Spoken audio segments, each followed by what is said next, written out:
If you've ever tried homebrewing anything on D&D Beyond before, you've likely at least been a little bit overwhelmed with the amount of options there are, or maybe you've been completely lost. Don't worry, you are not alone. Everyone gets lost on this website because it doesn't do a good job of explaining how to create homebrew content on it, which is what we're going to do today.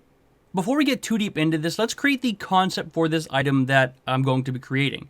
Now, I'm thinking something basic, like a staff of lightning that I can wield, and it requires attunement, that I can use to shoot some sort of lightning that arcs towards an enemy a number of times per day, or maybe it has a charge system that I can use. And when I'm attuned to that staff, I also gain access to additional spells like Lightning Bolt or Thunder Wave or something like that. The reason I bring up the concept before I do anything is because it determines certain things on this page that are very important. Now, obviously, we can just put the name as a staff of lightning. Simple enough, easy peasy.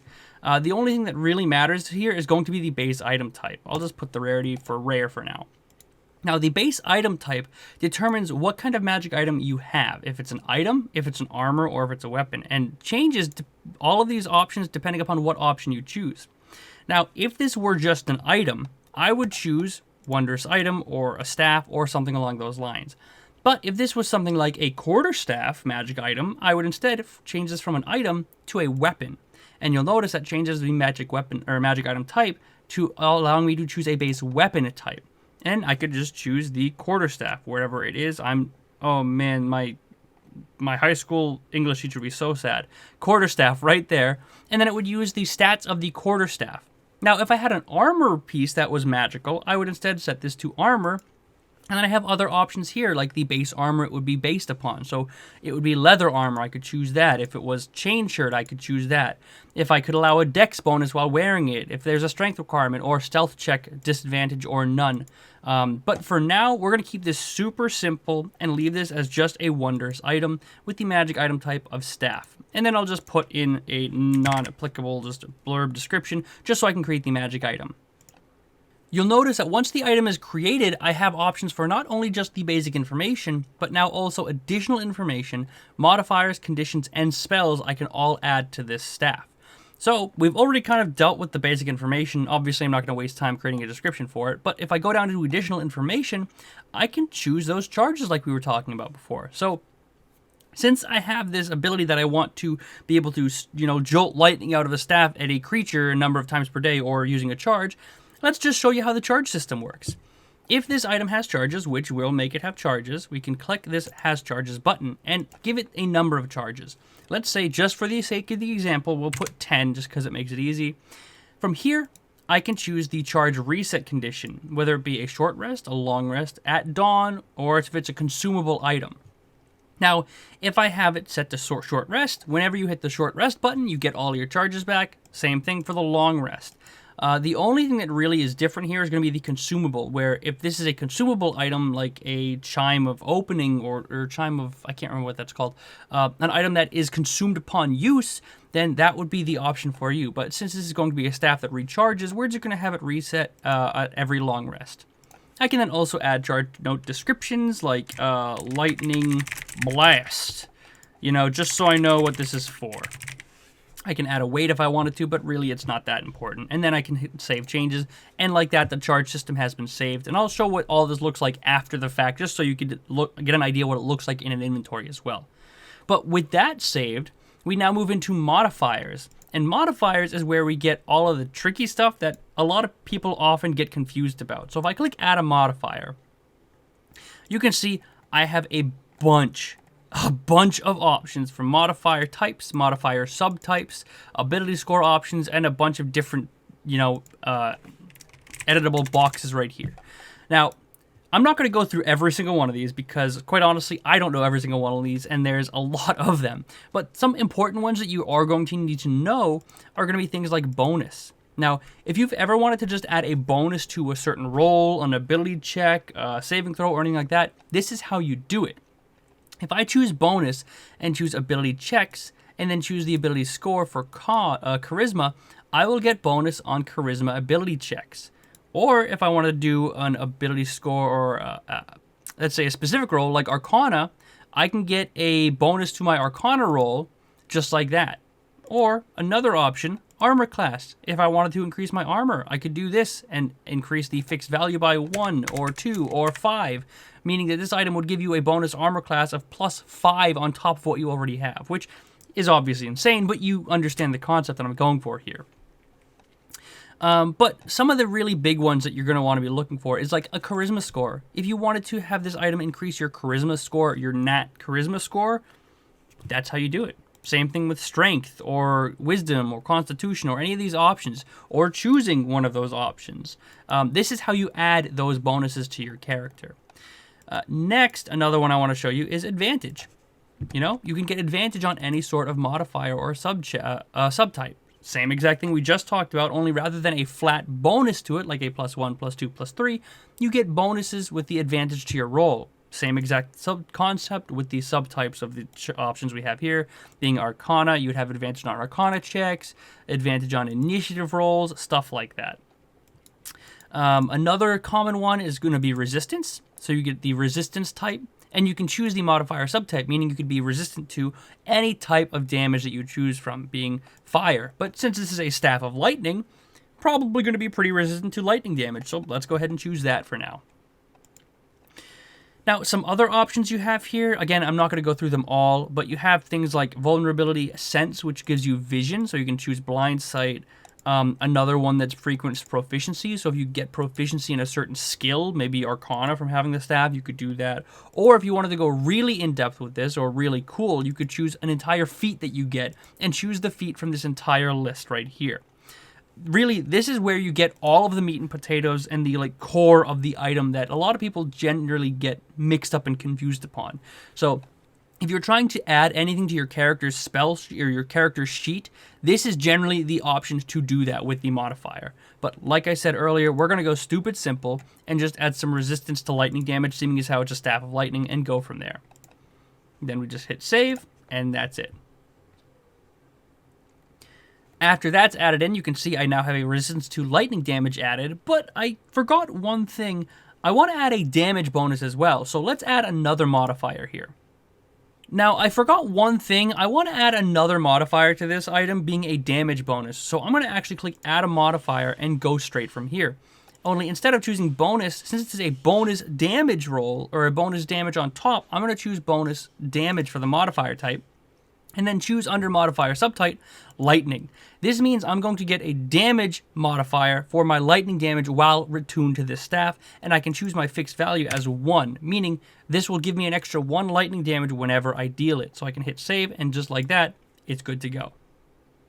Obviously, I can add a lot more modifiers to this item, but this is generally, like I said, where a lot of the confusion comes from. If you want to add something directly to your character sheet, the modifiers is generally where you want to do it for the magic items. Now, let's move into conditions, and this is pretty much exactly what it sounds like. It just has to do with conditions that your magic item might affect. If I click on add a condition, this allows you to either apply, remove, or suppress any sort of condition that, you might be affected by or you might be causing with the item. So let's say, for the sake of the example, this item makes me immune to being prone. I would just simply choose prone from this list. Condition duration, not really important because it's not a condition that I'm applying. And even the duration unit doesn't matter per se. I just want to choose details and I put prone immune. And that means I'm going to be immune to prone. And obviously, this isn't something that's really going to show up on your character sheet per se, because resistances or immunities to conditions like that aren't going to show up physically, but just something you're going to have to remember to look at with your magic item. And that's really all there are for conditions with that. But the last thing that we want to touch upon, and the other thing right next to modifiers that generally tends to trip people up, is going to be the spells option here. If I click add a spell, this will allow me to add any spell to this item that you could cast through the item. So something like a necklace of fireballs obviously allows you to cast fireball from the necklace. Something similar to that, only right here, since we have a Staff of Lightning, we're going to go ahead and choose lightning bolt. Simple enough. Now, this is where the charges option mattered from earlier. If you recall, I put 10 charges on this item. Now, I can choose the minimum and maximum number of spell charges this is going to cost, and then adjust the spell save DC and what level it casts at. Now, I can choose to cast this at, let's say, 3 minimum spell charges, right? Simple enough. But if I wanted to go a little bit further than that, I could say up this to 9, maybe not 9, let's say 5. 5 charges, meaning I could upcast this spell for, every extra charge I cast or I use above 3. And then I can choose the spell save DC, which if it's applicable, we'll just say, let's say DC 15, and then cast at spell level being 3 because it is obviously a 3rd level spell, and then it can be upcast for more charges. And really, that's all I want to do here. And I want to put in the details. I can upcast for more charges up to a max of 5. Easy enough, and then hit save. And that's all you have to do to add a spell to this item. But let's add one more, and then I'll add it to a character to actually show you what it looks like in the character sheet. So again, we'll go instead to Thunder Wave or something. Minimum charges, we'll just say 1, maximum charges being 1, easy enough, cast at level 1, and just save it like that, because really there's not too many details about Thunder Wave that we really need to worry about. And there we go, we now have 2 spells added directly to our Staff of Lightning. Now, let's quickly save this, and then review all of the information we have on the item, and then look at it in the character sheet. Basic information, we have the base item, we have it being a staff. I forgot to click requires attunement, so very important.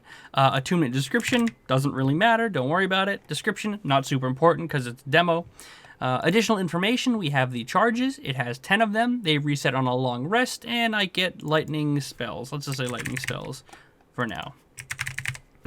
I can choose weight if I wanted to, not really important, but we also have the modifiers for resistance to lightning damage, as well as increased lightning damage by 1. We have conditions being prone immune, and the option to cast both lightning bolt and thunder wave from the item itself. But now that we have all of our options set and good to go, we'll save this, and I will go ahead and add it to a character sheet so you can see what it's going to look like when you're actually using the item in-game. Here we are in my character sheet. If I go to my inventory, you'll notice that I am already equipped the Staff of Lightning, and it's already attuned and all set and good to go. All I have to do is I can click on it, and I can see all the information we had already made in the item. We have the 10 charges, we have the description and the attunement options being not applicable, we have the 2 spells I added to it, as well as the different options that you could have seen had I added it. Now, when you attune to a magic item like this, you'll get the options, or not the options, but you'll see the effects on your character sheet throughout it. So if I go to actions, you'll see I have a Staff of Lightning as an action to attack, since it's a melee weapon staff. Now, had I made this something like a longsword, you would see like a 1d8 or a 1d10. If I made it a greatsword, you'd see 2d6 damage here, as well as all of the proper bonuses attuned to it. Since I made this just a staff, it automatically applied these staff options to this, and you can see it's a d6 minus my strength score of -1. But I also have the options here being the +1 lightning, the 10 out of 10 charges, the simple weapon, and the versatile weapon features. If I click on this, you can see I obviously already showed you this, but I have the charges here. So the cool thing about this is that with this added in my inventory and attuned to it, I can actually go straight to my spells as well, and I can see the spells added into my spell list. And you'll notice under the name of the item or the spell, it shows instead of cast, 1C being 1 charge, and the item feature option here. If I click 1 charge and then go right back into my inventory with the Staff of Lightning, you'll notice that charge is now utilized. Same thing, I can go back into my spells, show you the lightning bolt here, and I can click right on that, and I can see it's 3 charges to cast it. I can then click that. It will automatically use the 3 charges for my lightning bolt, and I can again go into my inventory, look at my Staff of Lightning, and see indeed the 3 charges were used as well. Now, like I said earlier, I can upcast this with multiple charges, so had I wanted to do that, I would have to manually do this myself, but the concept is there. Same thing, had you added a bonus to any charisma saving throws or any actual ability modifiers, they would reflect right here as well in your character sheet. And that is really all done directly in your modifier options for the items. And that's pretty much all there is to making a homebrew item on D&D Beyond. Thanks for watching, and if you enjoyed this video, make sure you leave a comment and like to let me know what you thought of the video. And if you didn't, then I'm sorry I didn't get you the information you were looking for. Either way, that's all I have for today. Thank you all very much for watching. I hope you enjoyed, and I will see you on Friday.